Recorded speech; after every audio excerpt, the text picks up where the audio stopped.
Good evening বন্ধুরা। আজ হলো 1 মে শুক্রবার। আজকের সন্ধ্যার বিশেষ বিশেষ খবর হলো উদারবন্দ লক্ষ্মীপুরে এগিয়ে বিজেপি, সুনাই বড়খোলায় কংগ্রেস, আকর্ষণীয় লড়াই হচ্ছে দোলাই কাটিগোড়ায়। বুথ ফেরত সমীক্ষা নিয়ে যখন রাজ্য রাজনীতির হাওয়া উত্তপ্ত, তখন কাছাড় জেলার 7 বিধানসভা কেন্দ্রের বুথের অঙ্ক কষে পূর্বানুমান লাগাতে ব্যস্ত রাজনীতির কারবারিরা। জাতীয় স্তরের সংবাদ মাধ্যমের সমীক্ষায় নানা মুনির নানা মত উঠে এলেও কাছাড়ের গণরায় নিয়ে একাধিক বিশ্লেষণে দেখা গেছে বিধানসভার মধ্যে একাধিক কেন্দ্রে হচ্ছে খাটেকি টক্কর। তাই দুই একটি বিধানসভা কেন্দ্র ছাড়া কে কোন আসনে জয়ী হবেন তা এখনই হলফ করে বলা যাচ্ছে না। স্থানীয়ভাবে একাধিক সমীক্ষায় দেখা গেছে লক্ষ্মীপুর এবং উদারবন্দ বিধানসভা কেন্দ্রে অনেকটাই এগিয়ে রয়েছে বিজেপি।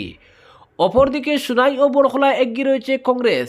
আকর্ষণীয় লড়াই হতে পারে দোলাই ও কাটিগোড়া বিধানসভা কেন্দ্রে, লড়াই হতে পারে শিলচরেও।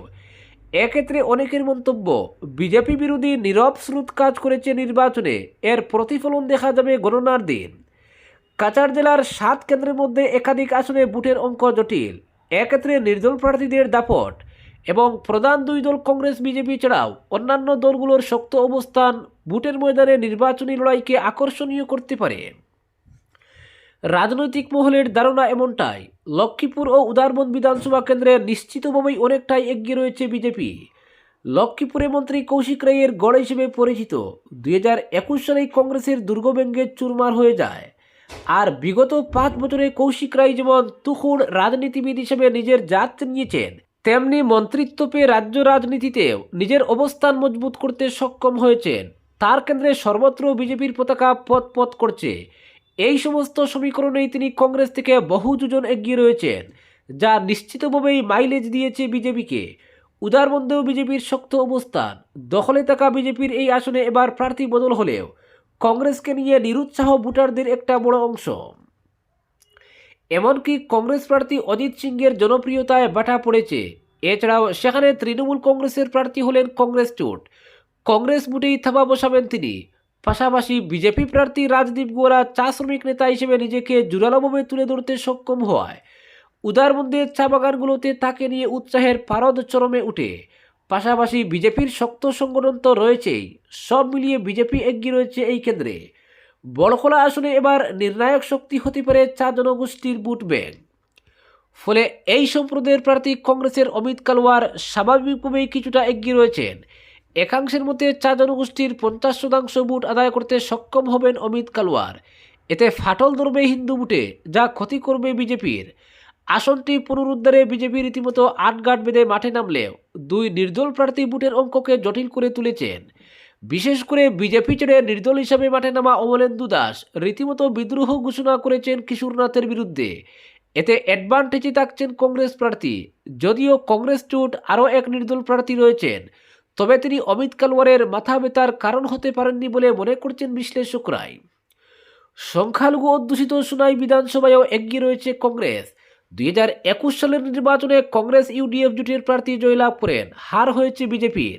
এবার বিজেপি সহযোগী এজিপি প্রার্থী করিমউদ্দিন বাবুইয়া কংগ্রেসের বিরুদ্ধে লড়েছেন। সুনাই বিধানসভায় কংগ্রেসের সংগঠন যতটুকু শক্তিশালী, ততটুকু শক্ত নয় অসম গণ পরিষদ। প্রার্থী নিজের পকেট বুটের উপর ভরসা করেই লড়েছেন, সংগঠনের বুট হাতে গোনা। সাংগঠনিক দিক দিয়ে সুনাইয়ে অনেকটাই এগিয়ে কংগ্রেস। পাশাপাশি কংগ্রেসের প্রার্থী আমিনুল হক লস্কর আগেও বিধায়ক ছিলেন। সব মিলিয়ে সুনাই বিধানসভায় এজিপি থেকে এগিয়ে কংগ্রেস, যা বুথ ফেরত সমীক্ষা পূর্বাভাস দিয়েছে। কাটিগোড়া বিধানসভায় সম্মুখ সমরে কংগ্রেস বিজেপি। যে দলই জয়ী হোক না কেন, মার্জিন খুব একটা বেশি থাকবে না, কারণ এখানে লড়াই জমিয়ে দিয়েছে মূলত কংগ্রেসই। 3বারের বিধায়ক কমলাক্ষ দে পুরকায়স্থের বিরুদ্ধে লড়ার মতো শক্তিশালী প্রার্থী খুঁজতে গিয়ে একেবারে শেষ মুহূর্তে বিজেপি জোট প্রাক্তন বিধায়ক অমরচাঁদ জনকে মনোনয়ন দিয়েছে কংগ্রেস। কাটিগোড়ার বিভিন্ন অঞ্চলে অমরচাঁদের জনপ্রিয়তা বিজেপিকে যেমন ব্যাকফুটে ফেলছে, তেমনি সাংগঠনিক শক্তিকে কাজে লাগিয়ে কংগ্রেসকে পেছনে ফেলার চেষ্টা করেছে বিজেপি। ফলে কাটিগোড়ায় দু দলের মধ্যে লড়াইয়ের ক্ষেত্র প্রস্তুত। হাড্ডাহাড্ডি লড়াই হতে পারে দোলাই বিধানসভা কেন্দ্রে। সেখানেও সম্মুখ সমরে কংগ্রেস প্রার্থী ধ্রুবজ্যোতি পুরকায়স্থ এবং বিজেপি প্রার্থী অমিয় কান্তি দাস। এই বিধানসভায় বিজেপি গোষ্ঠী কুন্দলে জেরবার। বর্তমান বিধায়কের টিকিট কর্তনের জেরে প্রভাব পড়েছে বিজেপিতেই। পাশাপাশি সাংসদ বিধায়কের ঠান্ডা লড়াই। আখেরে মাইলেজ দিচ্ছে কংগ্রেসকে। বিজেপি প্রার্থী অমিয়কান্তি দাস সাংগঠনিক শক্তির উপর ভরসা করে এগিয়ে গেলেও প্রতিষ্ঠান বিরোধী হাওয়া এবং নিজের পরিচিতকে কাজে লাগিয়ে দোলাইবাসীর মন জয় করতে মরিয়া হয়ে ওঠেন কংগ্রেস প্রার্থী, যা ভোটের ময়দানে তার সহায়ক ছিল। তাই সেখানে হাড্ডাহাড্ডি লড়াইয়ের ক্ষেত্র প্রস্তুত, পাশাপাশি চা জনগোষ্ঠী এবং মুসলিম ভোট ফ্যাক্টর। ফলে কাছাড় জেলার একমাত্র তফসিলি সংরক্ষিত দোলাই বিধানসভায় জমে উঠতে পারে ভোটের লড়াই। শিলচরে বিজেপির সাংগঠনিক ক্ষমতায় নির্বাচনে লড়লেও কংগ্রেসও প্রচারে জ্বর তুলে পরিবর্তনের বার্তা নিয়ে প্রত্যেক ভোটারের কাছে গিয়েছে। বিজেপির সাংগঠনিক দিক দিয়ে নিশ্চিতভাবে এগিয়ে রয়েছে শিলচরে, যা মাইলেজ দিয়েছে বিজেপি প্রার্থী রাজদীপ রায়কে। কিন্তু ফ্লোটিং ভোটের উপর ভরসা করে প্রচারে বাজিমাত করেছেন কংগ্রেস প্রার্থী অভিজিৎ পাল। টানা সভা সমিতি, বাইক গাড়ির লম্বা মিছিল নজর কেড়েছে শিলচরবাসীর, যা রাজনৈতিক বিশ্লেষকদের নজর এড়ায়নি। এই সবগুলো বিষয়ই জটিল করে তুলেছে ভোটের অঙ্ককে। শেষমেশ শেষ হাসি কে হাসবেন এখন তাই দেখার, যদিও সংবাদ মাধ্যমের সমীক্ষা বিজেপির পক্ষে। অপরদিকে সোনাপুর বাজারে এসবিআইয়ের গ্রাহক সেবা কেন্দ্র সহ দোকানে দুঃসাহসিক চুরি। 85,000 টাকা সহ মূল্যবান সামগ্রী হাতিয়ে নিয়ে যায় চোর।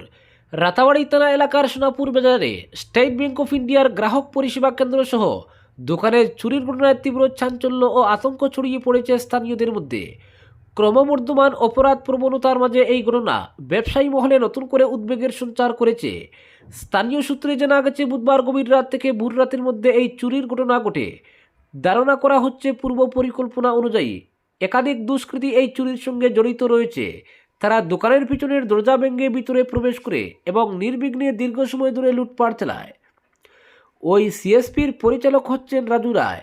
সিএসপির সঙ্গেই রয়েছে তার দোকান।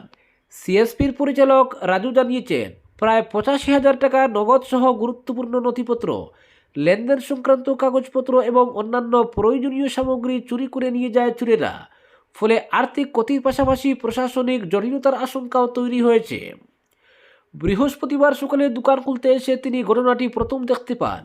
পরে খবরটি দ্রুত এলাকায় ছড়িয়ে পড়লে স্থানীয়দের মধ্যে চরম উত্তেজনা ও উদ্বেগের সৃষ্টি হয়। অপরদিকে হাইলাকান্দি শহরে জমাজলে নাজেহাল জনজীবন, জেলা শাসকের দ্বারস্থ আশু। হাইলাকান্দি শহরের বিভিন্ন এলাকার দীর্ঘদিনের জলাবদ্ধতা সমস্যার সমাধানের দাবিতে জেলা প্রশাসনের দ্বারস্থ হয়েছে ছাত্র সংস্থা আশু। আশুর হাইলাকান্দি টাউন আঞ্চলিক ছাত্র সংস্থার এক প্রতিনিধি দল শহরের জমাজলের সমস্যা সমাধানের দাবিতে জেলা শাসকের কাছে এক স্মারকপত্র প্রদান করে। স্মারকপত্রে উল্লেখ করা হয়, বর্ষা এলেই শহরের Silchar road, Ratanpur road, station road ও ট্রান্সপোর্ট অফিস সংলগ্ন এলাকায় ভয়াবহ জলাবদ্ধতার সৃষ্টি হয়। এক পশলা বৃষ্টিতেই রাস্তায় জল জমে যান চলাচল ব্যাহত হয় এবং নিত্যযাত্রীরা চরম ভোগান্তির শিকার হন। বিশেষ করে রতনপুর রোডের একটি অপরিকল্পিত ইউটার্ন এলাকায় জল জমে দুর্ঘটনার ঝুঁকি রয়েছে বলে অভিযোগ করা হয়েছে। এছাড়া ট্রান্সপোর্ট অফিসের সামনে সামান্য বৃষ্টিতেই রাস্তা দীর্ঘ সময় জলমগ্ন হয়ে পড়ে, ফলে যানবাহন ও পথচারীদের চলাচল নানা দুর্ভোগের সম্মুখীন হতে হয়। ছাত্র সংস্থার পক্ষ থেকে আরও উল্লেখ করা হয়, এই জলাবদ্ধতার কারণে সাধারণ মানুষ, ব্যবসায়ী ও ছাত্রছাত্রীরা প্রতিদিন চরম সমস্যার সম্মুখীন হচ্ছেন। রাস্তা ব্যবহার অযোগ্য হয়ে পড়ায় শিক্ষা ও দৈনন্দিন জীবনেও এর প্রভাব পড়েছে।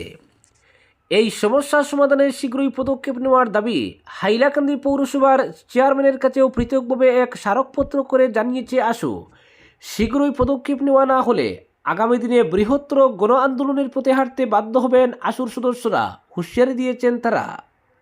অপরদিকে চলতি বছরে আরও ভয়াবহ ছবি, প্রশ্নে বিদ্ধ প্রশাসন, রাস্তা নয় দুর্ভোগের নগরী শিলচর। এই শহরে এখন রাস্তা খুঁজে পাওয়া ভাগ্যের ব্যাপার। উত্তর থেকে দক্ষিণ, পুরনো থেকে নিউ শিলচর, চারদিকে শুধু গর্ত, কাদা আর জলমগ্ন বিপদ সংকেত। কোথাও রাস্তা ভেঙে পুকুর, কোথাও কঙ্কালসার চেহারা, প্রতিটি মোড় যেন অব্যবস্থার জীবন্ত প্রমাণ।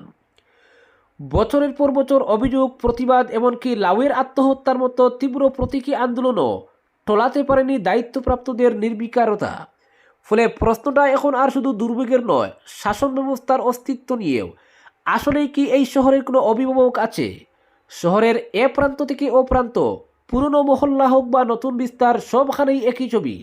Das colony, panchayat road, Vivekananda road, Ambikapatti, central road, কাঁঠাল রোড, মোট কথা শহর এবং শহরতলির প্রায় প্রতিটি সড়কই এখন গর্ত, কাদা আর জলের দখলে। প্রশ্ন উঠছে, একই শহর নাকি অবহেলার দীর্ঘস্থায়ী প্রদর্শনী? নিউ ভগতপুরের চেঙ্কুড়ি রোড সংলগ্ন এলাকায় দীর্ঘদিন ধরে জরাজীর্ণ হয়ে পড়ে থাকা রাস্তা বর্ষা নামতেই কার্যত চলাচলের অযোগ্য হয়ে উঠেছে। বৃষ্টির জলে ডেকে যাচ্ছে গর্ত, আর সেই অদৃশ্য ফাঁদে পড়ে প্রতিদিন দুর্ঘটনার শিকার হচ্ছেন পথচারী ও যানবাহন চালকরা। কাটাল রোডেও একই অবস্থা। স্থানীয়দের অভিযোগ, কাগজে কলমে প্রকল্পের ঘোষণা হলেও বাস্তবে কাজের চিহ্ন নেই। ফলে সামান্য বৃষ্টিতেই রাস্তা ছোটোখাটো পুকুরে পরিণত হচ্ছে। এক বাসিন্দার কথায়, প্রতিবাদ হয়েছে বহুবার, আবেদন গেছে অসংখ্যবার, কিন্তু পরিস্থিতির কোনো পরিবর্তন হয়নি। বরং প্রতিবার বর্ষার সঙ্গে সঙ্গে দুর্ভোগ যেন আরও বাড়ছে। প্রশ্ন উঠছে, এই নীরবতা কার স্বার্থে? তারাপুর শিববাড়ি সড়কের নির্মাণ কাজ চললেও বাস্তবে পরিস্থিতি আরও বিপর্যস্ত। রাস্তার এমন অবস্থা যে সাধারণ যানবাহন তো দূরের কথা, জরুরি পরিষেবার অ্যাম্বুলেন্স পর্যন্ত ঢুকতে পারছে না এলাকায়। অসুস্থ ও প্রবীণদের জন্য পরিস্থিতি হয়ে উঠেছে ভয়াবহ। প্রতিদিন বাইক, স্কুটি, অটোর দুর্ঘটনা যেন নিত্যদিনের ঘটনা। শিলচর হাইলাকান্দি রোডের মেহেরপুর থেকে মেডিকেল পয়েন্ট অংশে পরিস্থিতি আরও উদ্বেগজনক। শহরের অন্যতম গুরুত্বপূর্ণ এই সড়কটি যেন আজ দুর্দশার আরেক নাম হয়ে উঠেছে। রাস্তায় বিশাল বিশাল গর্ত, যানজটের ফাঁদে অবধি সাধারণ মানুষ। ঘন্টার পর ঘন্টা দাঁড়িয়ে থাকছে যানবাহন, আটকে পড়ছেন অফিস যাত্রী, ছাত্রছাত্রী। সবচেয়ে উদ্বেগজনক, প্রায়ই এই যানজটের মধ্যে আটকে পড়ছে অ্যাম্বুলেন্স, যা সরাসরি মানুষের জীবন সংকট ডেকে আনছে। উল্লেখ্য, গত বছর এই একই সমস্যার প্রতিবাদে মেহেরপুরে দেখা গিয়েছিল এক অভিনব দৃশ্য, লাউয়ের আত্মহত্যা। বেহাল রাস্তায় গাছের ডাল ও আবর্জনার স্তূপের পাশে দড়ি দিয়ে ঝুলিয়ে রাখা হয়েছিল একটি লাউ। সেই প্রতীকী প্রতিবাদে ফুটে উঠেছিল সাধারণ মানুষের চাপা ক্ষোভ, অসহায়তা ও ক্ষোভের নিঃশব্দ বিস্ফোরণ। সেই ছবি ভাইরাল হয়েছিল সামাজিক মাধ্যমে, কিন্তু বাস্তব চিত্র, এক বছর পরে সেই রাস্তা মেরামত তো দূর, বরং পরিস্থিতি হয়ে উঠেছে আরও ভয়াবহ। এরও আগে শহরবাসী প্রশ্ন তুলেছিলেন, রাস্তা তুমি কার? আজ সেই প্রশ্ন আরও তীব্র, আরও অস্বস্তিকর। কারণ উত্তর মেলেনি এখনও। বরং শহরের বিভিন্ন গুরুত্বপূর্ণ সংযোগকারী সড়ক, হাসপাতালমুখী পথ, শিক্ষা প্রতিষ্ঠানে যাওয়ার রাস্তা সবই পরিণত হয়েছে বিপজ্জনক পথে। অভিযোগ উঠছে, পূর্ত বিভাগ থেকে শুরু করে প্রশাসনের উচ্চস্তর কিংবা জনপ্রতিনিধি সবাই যেন দায় এড়িয়ে চলেছেন। মাঝে মধ্যে সংস্কারের নামে সাময়িক কাজ হলেও তা টেকেনি বছরের বেশি। ফলে আবারও পুরনো চেহারায় ফিরেছে রাস্তাঘাট। প্রতিদিনের এই দুর্ভোগে অতিষ্ঠ শিলচরবাসী এখন আর শুধু অভিযোগের সীমাবদ্ধ নেই। তাদের প্রশ্ন, আর কতদিন? কবে মিলবে স্থায়ী সমাধান? নাকি আরও তীব্র, আরও বিস্ফোরক প্রতিবাদের অপেক্ষায় প্রশাসন? আজকের বিশেষ বিশেষ সংবাদ এখানেই সমাপ্ত।